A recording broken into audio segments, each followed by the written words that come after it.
नमस्कार। बहुत से लोगों का सवाल यह रहता है कि शेयर मार्केट में मोट क्या होता है? तो मैं आप लोगों को बता देना चाहता हूँ कि शेयर मार्केट में मोट का मतलब सुरक्षा होता है।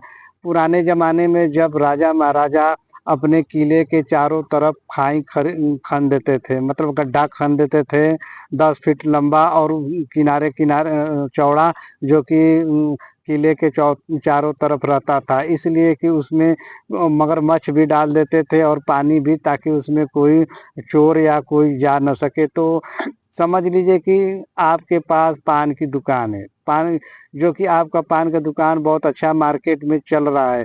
तो मोट का मतलब है कि आप उसमें क्या ऐसा पैटर्न डालते हैं या क्या उसमें करते हैं कि जो कि आपका दूसरा कोई दुकान का डुप्लीकेट न कर पाए। समझ लीजिए कि आपका दुकान बहुत अच्छा मुनाफा कमा रही है और आपको देखकर कोई बगल में 4 दुकान और खुल जाएगी तो आपका मुनाफा बढ़ जाएगा। तो मोट का मतलब है कि आप कुछ ऐसा कीजिए जो कि आपका कॉपी कोई न कर पाए। जैसे कि समझ लीजिए कि नेस्ले हो गया, तो नेस्ले का आप कोई भी सामान खरीदेंगे, अगर 1 रुपया महँगा भी हो जाएगा तो उसका मोट बना रहेगा सुरक्षा, ताकि कोई दूसरा खरीद न पाए, क्योंकि उसमें वो ब्रांड नहीं, भरोसा बेचता है।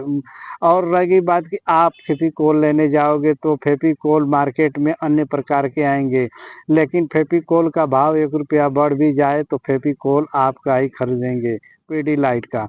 तो इसको सुरक्षा बोलते हैं। बैंक समझ लीजिए है तो बैंक का आप एचडीएफसी पकड़ लीजिए, तो एफसी में बहुत से लोगों का भरोसा है।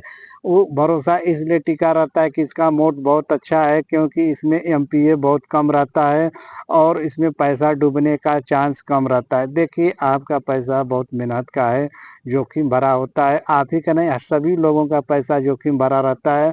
तो वो लोग अपना सुरक्षा चाहते हैं अपने पैसे का, कि हम पैसा इसमें डालें, किस बैंक में डालें कि हमारा पैसा एकदम सुरक्षित इन्वेस्ट रहे और उसका फ़ायदा मिले।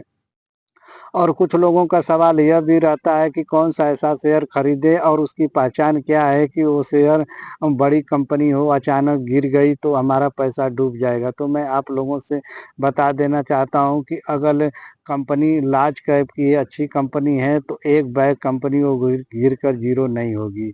उसको गिरने में 6 महीना साल भर लगेंगे, लेकिन उसका पहचान यही है कि प्रमोटर अपना जो शेयर है वो गिरवी नहीं न रख रहा है।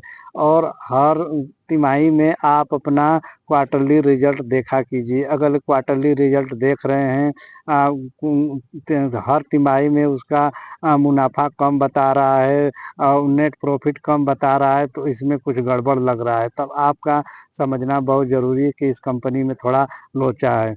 और दूसरी बात है कि प्रमोटर अपनी हिस्सेदारी बेच नहीं न रहे हैं, जो कि प्रमोटर देखिए हिस्सेदारी बेचते हैं और डीआईआई या एफआईआई बेचते हैं, तो धीरे-धीरे वो शेयर गिरने लगता है और पब्लिक उसमें फँस जाती है। तो पब्लिक का आंकड़ा बढ़ने लगता है और डीआईआई, एफआईआई और विदेशी निवेशक जो हैं वो घटने लगते हैं, तो आप समझ लीजिए कि इसमें कुछ गड़बड़ है। तो यही पहचान है। और दूसरी बात है कि अगर क्वार्टरली रिजल्ट आप देखेंगे तो उसमें सब समझ में आएगा कि नहीं, इसका सेल्स, मान लो सेल्स बढ़ भी रहा है तो इसका नेट प्रॉफिट किधर जा रहा है। कैश फ्लो आप देखेंगे उसमें भी नेगेटिव बताएगा। तो यही सब पहचान है। तो आप अगले इन्वेस्ट कर रहे हो तो कंपनी को हर तिमाही में उसका क्वार्टरली रिजल्ट आप लोगों को देखना चाहिए। इसमें क्या है कि आप पैसा लगा रहे हो, अगर छोटा पैसा लगा रहे हो तो कोई बात नहीं, अगर बड़ा पैसा लगा रहे, देखिए पैसा पैसा होता है, चाहे आपका 50,000 हो चाहे 50 लाख, पैसा मेहनत का होता है। तो ये क्वार्टरली रिजल्ट पर हमें ध्यान देना चाहिए और सुरक्षा पर बिल्कुल ध्यान देना चाहिए। जैसे कि मैं पहले बता चुका हूँ कि मोड का ध्यान देना चाहिए कि आप शेयर खरीद रहे हैं तो उसका एकदम सिक्योरिटी अच्छी है कि नहीं, और उसका सेल्स बराबर बढ़ रहा है कि नहीं। मैनेजमेंट मैनेजमेंट का भी उसमें बहुत भूमिका होता है। कभी कभी कोई मैनेजमेंट इस्तीफा अचानक दे देता है कि उसमें से निकल जाता है, तो इस पे भी आप गूगल हो या कोई वेबसाइट हो उस पे जाकर सर्च करो।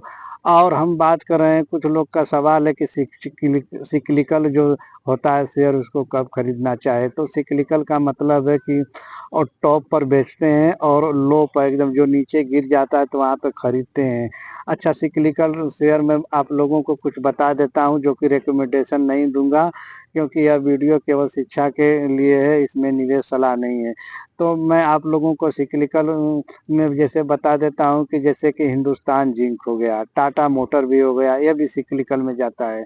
वेदांता हो गया, और फर्टिलाइजर की कंपनियां हो गई जो एक दो है, उसके बाद शुगर की हो गई जो कि दो तीन सेक्टर हो गए। नाम में थोड़ा दिमाग पे नहीं चढ़ रहा है, पर आप लोग समझ लीजिए कुछ शेयर हैं जो कि टॉप पर चढ़ती हैं और लो टॉप पर बेचते हैं और लो में खरीदते हैं। जैसे कि वेदांता का आज से 5-7 साल का साइकिल आप देखोगे, 10 साल का, तो उसमें टॉप पर चढ़ा है और लो में सब बेचे हैं। तो ये सिक्लिकल है। और रह गई बात कि ये सिक्लिकल कंपनियां इसको कब खरीदना चाहिए, जब सब लोग बोले कि नहीं ये कंपनी में कुछ होने वाला नहीं है, ये गिर जाएगी, खत्म हो जाएगी, तबाह हो जाएगी, तब वहाँ खरीदने लायक रहता है। देखिए, मैं रिकमेंडेशन तो नहीं दे रहा हूँ, तो बस नॉलेज के लिए बता रहा हूँ, शिक्षा के लिए। तो वहाँ पे खरीदने चाहिए। आज जब उसका पैसा बन जाए, जब टॉप पर हो जाए, तो सब लोग बोले अरे यहाँ से 10 गुना जाएगी, 20 गुना जाएगी, तब वहाँ पे वैसी सिक्लिकल कंपनियों को बेचना चाहिए। देखिए, एकदम कम से कम पी हो, जहाँ तक मैं पढ़ा हूँ कि कम पी हो तो वहाँ पे खरीदना चाहिए। अगले ज़्यादा पी हो, जैसे कि 100, 200, 300 पी रेशियो हो, प्राइस टू अर्निंग, तो वहाँ पे खरीदना चाहिए। और ज़्यादा कम पी हो तो वहाँ पे बेचना चाहिए। ऐसा मतलब कि अन्य कंपनियों सेक्टर से ये सेक्टर जो है सिक्लिकल वाली जो कंपनियां होती हैं, इसका ठीक उल्टा होता है। तो आप इसको जब ऐसे शेयर पर अगले आपको ध्यान देना हो तो सबसे पहले आप रिसर्च करें, उसको देखें, तब जाकर लें।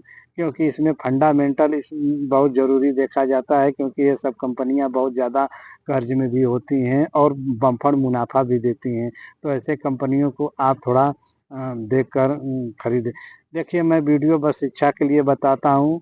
अगर मेरा वीडियो आपको थोड़ा भी अच्छा लगे हो तो आप लाइक और शेयर और कमेंट कीजिए। देखिए, कमेंट जरूर कीजिए और शेयर कीजिए, ताकि आपके जितने भी जान पहचान है जिसको शेयर मार्केट की जानकारी न हो, उनको पता चले। और दूसरी बात है कि आप कमेंट करेंगे तो मैं उसका जवाब देने का हर वक्त प्रयास करूंगा। अब यहीं तक रहने देते हैं, नेक्स्ट वीडियो में फिर से मिलेंगे, तब तक के लिए नमस्कार।